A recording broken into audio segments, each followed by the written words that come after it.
नमस्कार। इलेक्ट्रोहोम्योपैथी के इस विशेष एपिसोड में आप पूछें और हम बताएं, यानी सवाल आपके जवाब आपके प्यारे दोस्त डॉक्टर अनिल श्रीवास्तव का बस्ती के इस अपने निजी स्टूडियो से। बहनों और भाइयों, इलेक्ट्रोहोम्योपैथी के चाहने वालों, जैसा कि मैंने पिछले सप्ताह सवाल आपके जवाब हमारे में हमने कुछ अपने विशेष मित्रों की टिप्पणियों पर चर्चा की थी, और टिप्पणियां करने वाले हमेशा अपनी आदतों से बाज नहीं आते। वो ये भी नहीं देखते हैं कि उनकी एक टिप्पणी पर हमारे कितने चाहने वाले उनको क्या जवाब देते हैं, और फिर भी वो हमसे आशा करते हैं कि हम उनकी बातों का जवाब दें। तो सबसे पहले आज आपके सवाल और जवाब से पहले हमारे पास एक डॉक्टर गोपाल चौबे जी हैं। ये लिखते हैं कि आप पोटेंसी नहीं मानते। आपके गुरु डॉक्टर रमाशंकर जी के गुरु CD प्रभाकर, उनके गुरु KP सिन्हा आज मौजूद हैं। इन्होंने नाम लेके लिखा है, चाहते मैं नाम पढ़ रहा हूं, अगर किसी को नाम बुरा लगता है तो मैं उनसे क्षमा चाहता हूं। इन्होंने लिखा कि आपके गुरु डॉक्टर रमाशंकर के गुरु CD प्रभाकर मिश्रा, उनके गुरु KP सिन्हा आज भी हैं, और जरा आप उनसे पूछ लें कि वो पोटेंसी में क्यों दबाव बनाते हैं। और साथ इन्होंने लिखा कि संजय शुक्ला जी आपके पिता की उम्र के हैं और आपको हमेशा डांटते रहते हैं, फिर भी आप नहीं सुधर रहे हैं।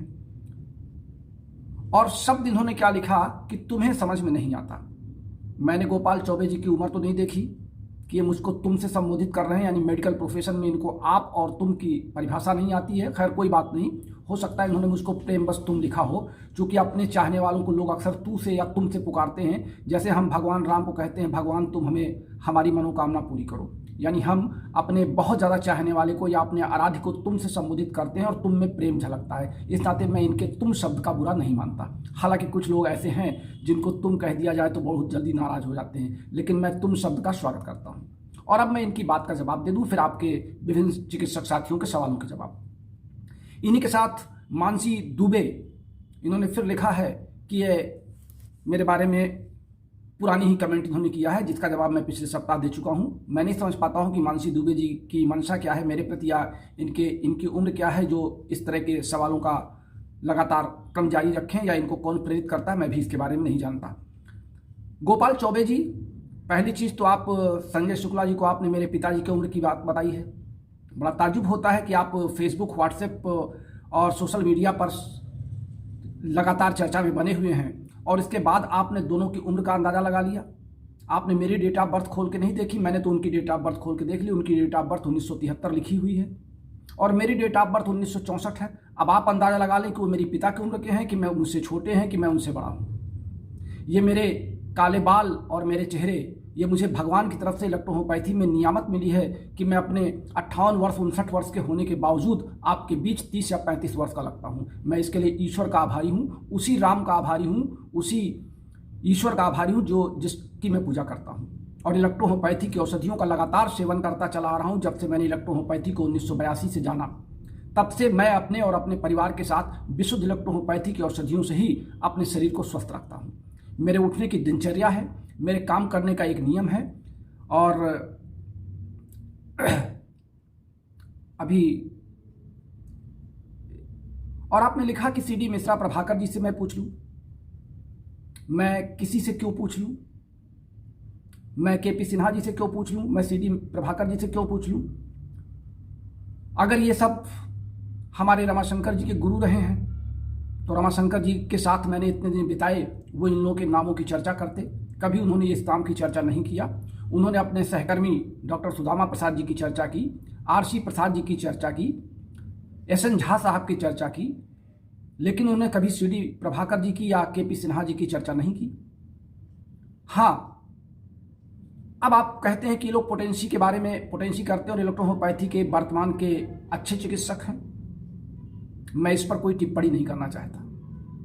वो दोनों मुझसे उम्र में बड़े हैं, अपने अपने कार्यों से अपने अपने रोगियों को प्रभावित करते हैं, ये उनकी महानता है। इलेक्ट्रोहोम्योपैथी में लाल, पीली, नीली दवाओं का प्रयोग संभवतः वर्जित है।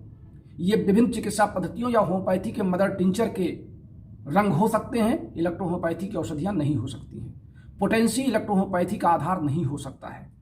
अब आप कहते हैं कि उनके गुरु, तो क्या गुरु ने अगर गुड़ खाया था तो चेला उस शक्कर को नहीं बना सकता? शक्कर बनी कहां से? गुड़ में शोध किया गया, गुड़ को परिष्कृत किया गया, उसको विभिन्न क्रमों से गुजारा गया तो सफेद चीनी बन के आ गई। क्या गोपाल चौबे जी, आपको इतनी भी समझ नहीं है कि विज्ञान कहां से कहां प्रगति में आ गया है? आप दूसरों की बात पर हमारी जानकारी के शोध को क्यों रोकते हैं? मैं अपना निजी अनुभव बता रहा हूं, ना तो मैं किसी के ऊपर थोप रहा हूं और ना मैं ये मजबूर कर रहा हूं कि आप मेरी बातों को सुने। आपको मेरी बात अच्छी नहीं लगती तो अवॉइड करिए ना। आप लगातार कमेंट करेंगे तो उसको सभी लोग पढ़ते भी हैं और पढ़ने के बाद हंसते भी हैं, मेरे पास फोन कॉल्स भी आते हैं। लेकिन चूंकि आप सबका नाम लिख करके लिखते हैं, आप अपने आप को ये बताना चाहते हैं कि आप इतने लोगों को जानते हैं। मैं इन सब को जानता हूं, ये सब मेरे मंच पर मेरे साथ बैठने वाले हैं। और आपको बता दूं कि अभी एक ऐसा कार्ड मेरे पास आया है, एक ऐसे आयोजक ने मुझसे अनुरोध किया है जहां पर सीडी मिश्रा प्रभाकर जी भी मेरे साथ होंगे, डॉक्टर यूपी सिंह जी मेरे साथ होंगे, मंच पर डॉक्टर वी कुमार जी भी होंगे और मैं भी रहूंगा। आमंत्रण तो मुझे बहुत मिलते रहते हैं। अभी हमारा अगले महीने दिसंबर में और जनवरी में लगातार कई राज्यों में आमंत्रण मुझे मिला हुआ और मैं जा रहा हूं। कई चिकित्सकों की डिस्पेंसरियों का उद्घाटन भी होना है और कई छोटे मोटे मीटिंग भी होनी है, टी पार्टी भी होनी है और सेमिनार भी होने हैं। हिमाचल भी मुझे जाना है मार्च में, उत्तराखंड भी मुझे मार्च में ही जाना है। तो इसका तात्पर्य क्या हुआ? इसका तात्पर्य यह हुआ कि लोग मेरी बातों को समझने का प्रयास कर रहे हैं, वो अभी माने या ना माने, लेकिन लोगों को लगता है। मैं एक नाम ले लूं, मुझे नाम लेने में बहुत अच्छा लग रहा है। कल सुबोध रंजन जी ने मुझे फ़ोन किया, हमारी उनसे फ़ोन पर बड़ी लंबी वार्ता हुई। वो भी कुछ गलतफहमी मेरे बारे में थे और मैं भी उनके बारे में गलतफहमी में था। लेकिन जब फ़ोन टॉक हुआ दोनों लोगों का, तो हम लोगों ने एक दूसरे को समझने का प्रयास किया और हम एक दूसरे को समझ भी सके। और इसी तरीके से मैं अपने सभी उन साथियों से अनुरोध करूंगा जो हमारी बातों को सिर्फ दूसरों के कहने पर नहीं समझ पा रहे हैं, कृपया एक बार मेरे पूरे वीडियो को मनन करके, चिंतन करके सुन लें, तो शायद आपको लग जाए कि मैं कहना क्या चाहता हूं। मैं सिर्फ बार बार ये कहना चाहता हूं कि मैंने मैटी के सिद्धांत को कहीं नहीं तोड़ा है। मैटी जी की बातों को कहीं मैंने टच नहीं किया है कि मैं उनके सिद्धांतों को गलत साबित कर रहा हूं। मैं केवल और केवल आपके सवालों के जवाब दे रहा हूं। इस कारण मैं आपसे अनुरोध करता हूं कि आप एंजाइम्स को अगर आप नहीं समझ पा रहे हैं तो ये आपकी बचकानी हरकत है। मैं इलेक्ट्रोहोम्योपैथी की औषधियों के शरीर में क्रिया विधि बता रहा हूं कि ये दवाएं तुरंत कार्य कैसे करती हैं और हानि रहित क्यों हैं। इस बात का जवाब आपने जिन लोगों का नाम लिया है जरा उनसे भी पूछ लीजिए कि ये दवाएं हानि रहित कैसे हैं, ये दवाएं कलरलेस क्यों हैं और ये दवाएं त्वरित कार्य क्यों करती हैं। जरा इन तीनों का आंसर जब उनका भी मिल जाए, वो अपनी क्या समीक्षा देते हैं, क्या व्याख्या देते हैं, फिर आप मुझसे बात कर लें। जहां तक आपने पोटेंसी की बात की है, पोटेंसी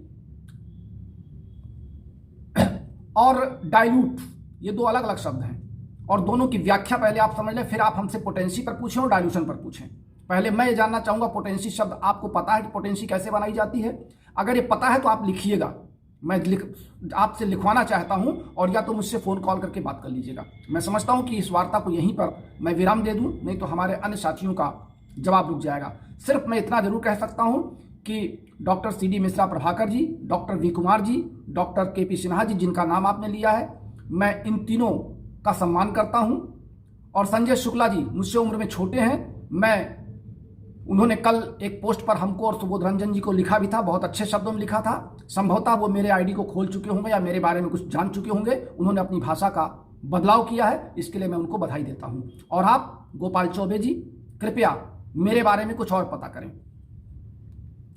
मिस्टर राम प्रकाश कुशवाहा जी ने भी कुछ इसी तरह कमेंट किया है कि मैटी जी पहले एमएससी जूलॉजी होते, फिर आप एंजाइम थ्योरी समझते और फिर इलेक्ट्रोहोम्योपैथी का शोध करते, उन्होंने आपसे सलाह नहीं लिया। बड़ी अच्छी बात है राम प्रकाश कुशवाहा जी, आपके टिप्पणी करने का बहुत बहुत धन्यवाद। अगर मैं इसी पर यह पूछ लूं कि क्या चिकित्सा विज्ञान कला वर्ग वालों के लिए है जो इतिहास, भूगोल, नागरिक शास्त्र, समाजशास्त्र पढ़ के आए हैं, तो अगर वही डॉक्टर बन जाते तो फिर जीव विज्ञान, रसायन विज्ञान को पढ़ने की जरूरत क्या पड़ती है? एमबीबीएस वालों को या आयुर्वेद वालों को, होम्योपैथ वालों को 5 साल 7 साल पढ़ने की जरूरत क्यों पड़ती? आपके इन सवालों का, आपके की गई टिप्पणी का जवाब मैं सिर्फ यहीं पे दे करके इसको समाप्त करता हूं। बाकी अगर आप समझदार होंगे तो दोबारा आप लिखने की हिम्मत नहीं करेंगे। मेरी तस्वीर लोग ना लगाएं। आपने लिखा है कि इलेक्ट्रोपैथी के लोग कुछ नए होंगे जो आपको मानते होंगे, आपके निजी अनुभव होंगे, आपने लिखा है।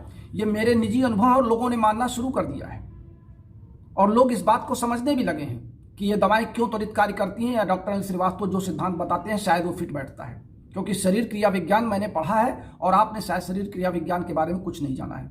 आपकी शैक्षिक योग्यता क्या है ये तो आप ही जाने, लेकिन आपने एक शब्द एमएससी जूलॉजी को उसमें कोटेड किया, इस नाते मैं आपसे बता दे रहा हूँ। और फिर आपने लिखा कि पहले प्रधान अध्यापक बन जाए।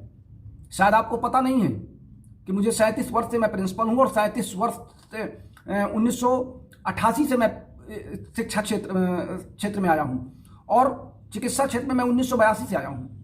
यानी मैं चिकित्सक पहले था इलेक्ट्रोहोमोपैथी का, उसके बाद मैं प्रिंसिपल बना। प्रिंसिपल बनने के बाद मैं इलेक्ट्रोहोमोपैथी में नहीं आया। आप गलतफहमी में हैं। अगर आप नहीं जानते हैं तो मेरी पूरी हिस्ट्री निकाल करके या आपके जो निकटवर्ती लोग हों उनसे आप जान लें। आपको मेरे बारे में कुछ जानकारियां, मेरे चेहरे को, दरअसल मेरे चेहरे को या मेरे उम्र का अंदाजा लोगों को नहीं लगता। लोग मेरे बारे में गलतफहमी में रहते हैं कि हो सकता है कि मैं अपने आप को ज़्यादा मैच्योर शो करता हूं और मैं मैच्योर हूं नहीं। चलिए कोई बात नहीं। मैंने तो कल भी कहा था कि जिन लोगों को मेरी योग्यता पर, मेरे उम्र पर, मेरी शैक्षिक योग्यता पर, मेरे पद पर कोई डाउट हो तो उत्तर प्रदेश सरकार से आरटीआई लगा करके मेरे बारे में पूरी जानकारी ले लें कि उन्होंने मुझको राज्य का पुरस्कार क्यों दिया और उस राज्य पुरस्कार में मैंने क्या क्या लगाया था, मेरा इंटरव्यू किसने किसने किया था, उस इंटरव्यू का परिणाम क्या रहा था, ये सब आप पूछ सकते हैं। तो आरटीआई का जमाना है, किसी के बारे में कुछ भी पूछ सकते हैं। आप अपना पता बताएं तो मैं आपके बारे में भी आरटीआई से पूछ लूं कि आपकी शैक्षिक योग्यता क्या है, आपने इलेक्ट्रोहोमोपैथी कब जाना, किससे पढ़ा, कितने दिन क्लास लिया, किस मेडिकल कॉलेज में गए, कितने दिन आपने इंटर्नशिप किया, दवाओं के बारे में आपने कितना मंथन किया, मैं भी पूछ सकता हूं और आप भी मुझसे पूछ सकते हैं, कोई भी पूछ सकता है। अब आइए, इसके बाद टिप्पणियां नहीं हैं, अब आपके सवाल हैं और मैं आपके सवालों के जवाब देता हूं। नीना रंजे जी हैं, इन्होंने लिखा है कि मेरे पापा को हार्निया हो गया है और वो उनका उठना बैठना चलना फिरना काफ़ी मुश्किल है और होम्योपैथी और आयुर्वेद से वो निराश हो चुके हैं, कृपया आप इसकी दवा बताएं। नीना रांधवे जी, आप, मेरा मोबाइल नंबर है 9793252355। आप इस पर कॉल करके हमसे बात कर लें। पहले हम ये जानना चाहेंगे कि आप किस शहर की हैं और फिर मैं उस शहर के अच्छे इलेक्ट्रोहोमोपैथी डॉक्टर का आपको नंबर दूंगा। आप अपने पिताजी को उस चिकित्सक से जांच करवा लीजिए, उनको दिखा लीजिए, उनकी राय ले लीजिए। फिर वो चिकित्सक यदि आवश्यकता समझते हैं तो मुझसे सलाह ले लेंगे और मैं अपनी दवाओं को, अपने फार्मूले को उन तक बता दूंगा और वहाँ से दवा आपको मिलती रहेगी। यदि आप हमसे ही रोगी को दिखाना चाहती हैं तो रोगी का वीडियो कॉल आप करा सकती हैं 2 तारीख के बाद। अभी मैं 2 तारीख तक बहुत व्यस्त हूँ अपने निजी घरेलू कार्यों में। 2 तारीख के बाद यानी 2 दिसंबर के बाद आप हमसे वीडियो कॉल करा करके हमारा भी परामर्श ले सकती हैं।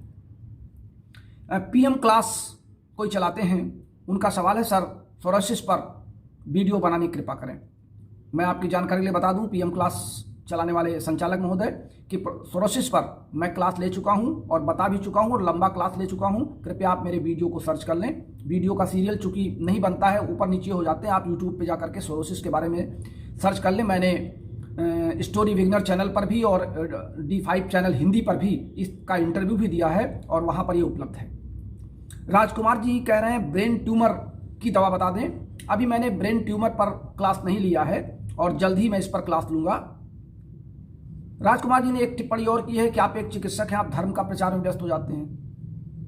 राजकुमार जी, हर व्यक्ति का धर्म से आस्था होनी चाहिए क्योंकि ये जीवन ईश्वर की देन है और जो जिस धर्म को मानता है सभी को सभी के धर्मों का सम्मान करना चाहिए, सभी को सभी के धर्म के बारे में जानकारी होनी चाहिए और अपने आराध्य देव के बारे में यदि आपके मुंह से प्रतिदिन उसका नाम निकले कि इसको प्रचार नहीं कहते हैं, इसको ईश्वर के प्रति आस्था कहते हैं। मैं समझता हूं कि आप मेरी भावनाओं से सहमत होंगे।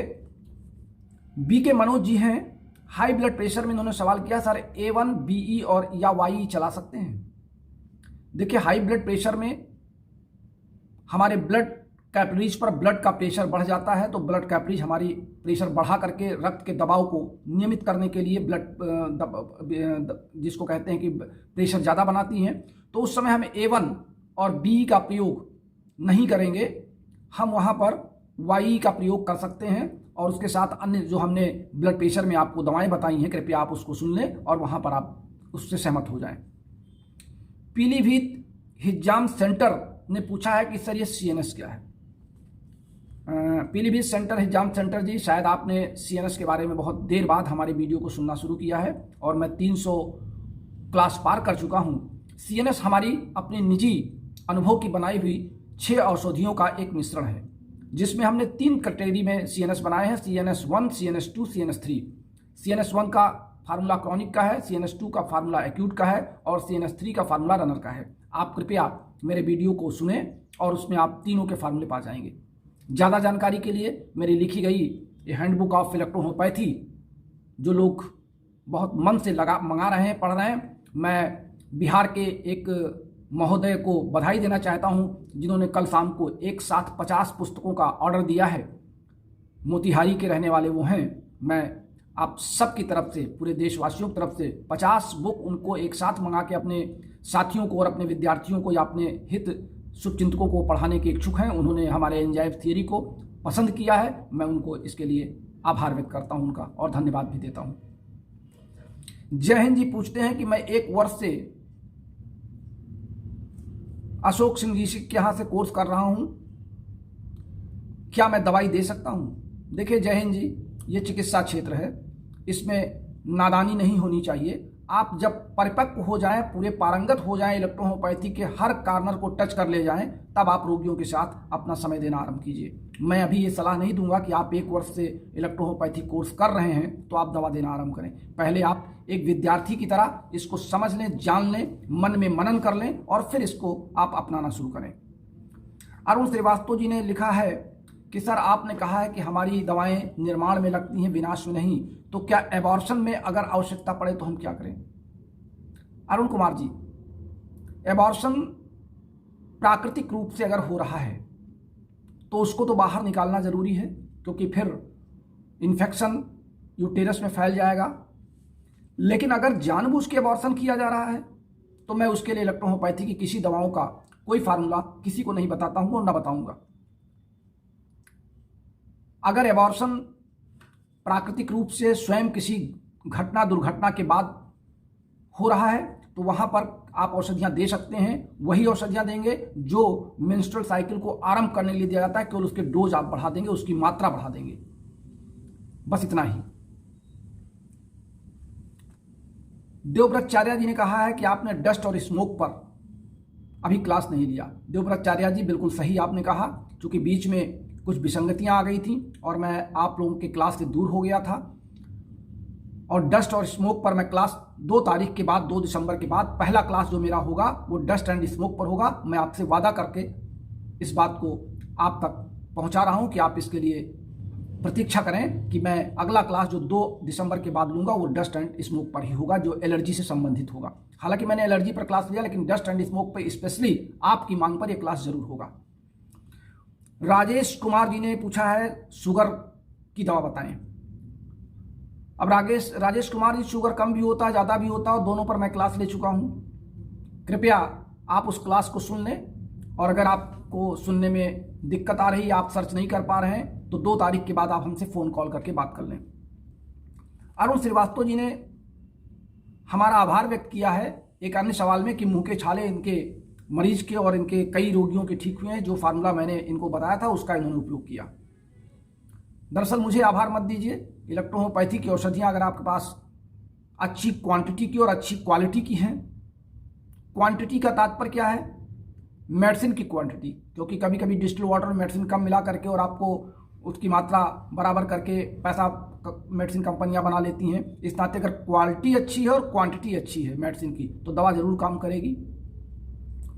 दिनेश चंद गंगवार जी कहते हैं ईएच मेडिसिन लेने से जुखाम और खांसी की शिकायतें बढ़ जाती हैं। दिनेश कुमार जी, ऐसा होना तो नहीं चाहिए।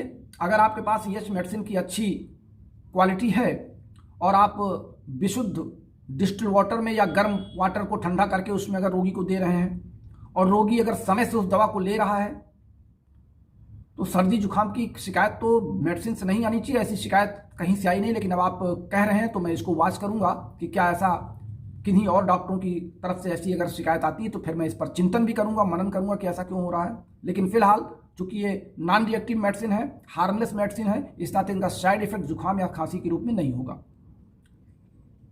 मिस्टर मंगेश कॉल हैं, ये मेडिसिन के बारे में पूछना चाहते हैं। तो मेडिसिन के बारे में आप जहाँ से आपको अच्छी मेडिसिन मिल जाए आप वहीं से ले लीजिए। यश कुमार जी पूछ रहे हैं कि क्या मूल अर्क ट्रांसपेरेंट होता है, टास्कलेस होता है, कलरलेस होता है? जी हाँ, मूल अर्क जब हम उसको देखिए, हमने बार बार कहा है और उस दिन हमारे इलाहाबाद के कार्यक्रम में हमारे विशेषज्ञों ने भी इस बात को कहा है कि इलेक्ट्रोहोम्योपैथिक औषधियाँ डिकम्पोज करके बनाई जाती हैं, न इनको डिस्टिल किया जाता है और ना ही इनको हम प्रेस करते हैं। हम केवल और केवल डिकम्पोज करते हैं। हम पौधे की पत्तियों को, फूल को, तनों को सड़ा करके, गला करके उसके अर्क को निकालते हैं। तो जब उसका अर्क, जब पानी हमारा थिरा जाता है, जो हमारा जिसको हम एक्सट्रैक्ट कहते हैं, वो एक्सट्रैक्ट कलरलेस होता है, क्योंकि वाटर हमारा कलर होता है।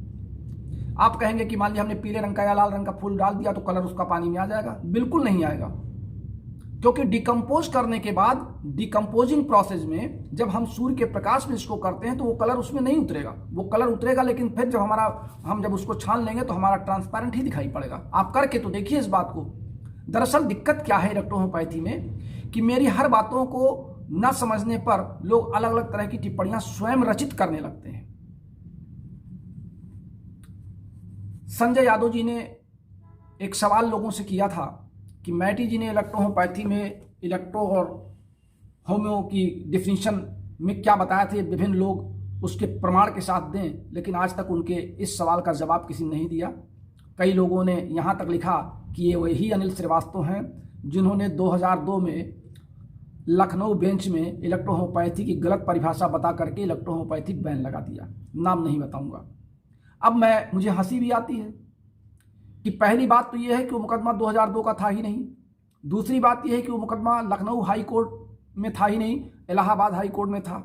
तीसरी बात यह है कि मेरा उस मुकदमे से दूर दूर तक का नाता नहीं था। जिसने मुकदमा किया था और जब मुकदमा किया गया था तब मुझे उस मुकदमे के बारे में जानकारी भी नहीं थी। जब हाई कोर्ट ने उस पर बैन लगाया तो उसके बाद मुझे पता चला कि किसने मुकदमा किया था और इनके वकील कौन थे। लेकिन लोग कहते हैं ना, कौवा कान ले गया। जैसे एक सज्जन ने कहा कि आप भी पैलेटिव केयर सेंटर की का रजिस्ट्रेशन के लिए और खोलने के लिए आप परमिशन उनके दरवाजे गए थे केपी सिन्हा जी के, और उन्होंने देने से इनकार कर दिया, तो आप उनकी बुराई करने लगे। तो मैंने उनसे कहा कि जरा केपी सिन्हा जी से कभी आमने सामने पूछ के और वीडियो कॉन्फ्रेंसिंग करा दीजिए कि क्या मैं कभी पैलेटिव केयर सेंटर के लेने या डिमांड करने उनके पास गया था। मैं तो भाई एक चिकित्सक हूँ, प्रैक्टिशनर हूँ, ना तो मैं कोई सेंटर चलाने का इच्छुक हूँ, ना मेरे पास इतना पैसा है कि मैं बड़े बड़े सेंटर खोल सकूँ और मैं महंगी दवाओं को ला करके अपने रोगियों को दे सकूँ। मैं तो जिस प्रक्रिया में चल रहा हूँ उसी प्रक्रिया में अपने आप को बांधे रखना चाहता हूँ। तो लोग तरह तरह के सवाल अपने आप पैदा करते हैं या लोगों से कहा जाता है।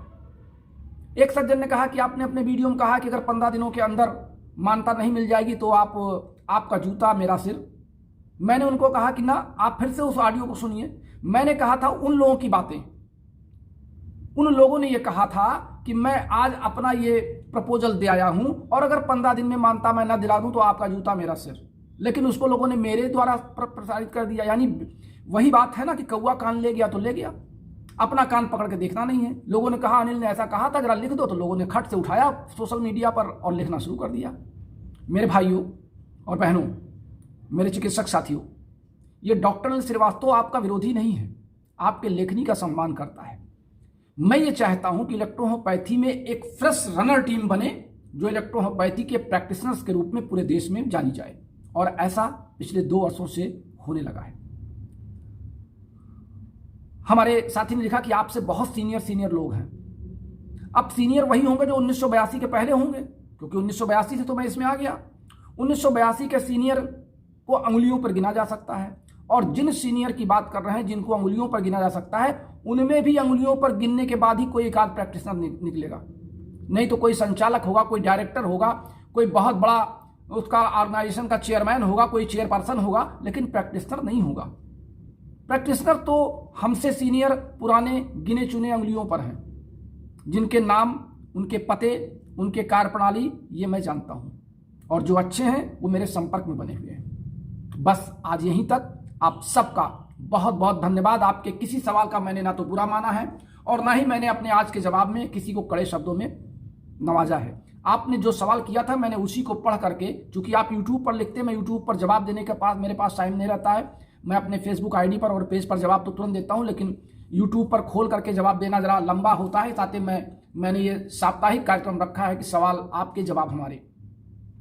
आज के लिए बस इतना ही, फिर आपके सवाल आएंगे, फिर मैं आपके बीच आऊँगा अपने जवाब या आपको संतुष्ट करने के लिए। बस यहीं तक अपने प्यारे दोस्त डॉक्टर श्रीवास्तव को बस्ती से इजाज़त दीजिए। फिर मिलेंगे अगले सप्ताह आपके सवाल और मेरे जवाब के साथ। नमस्कार।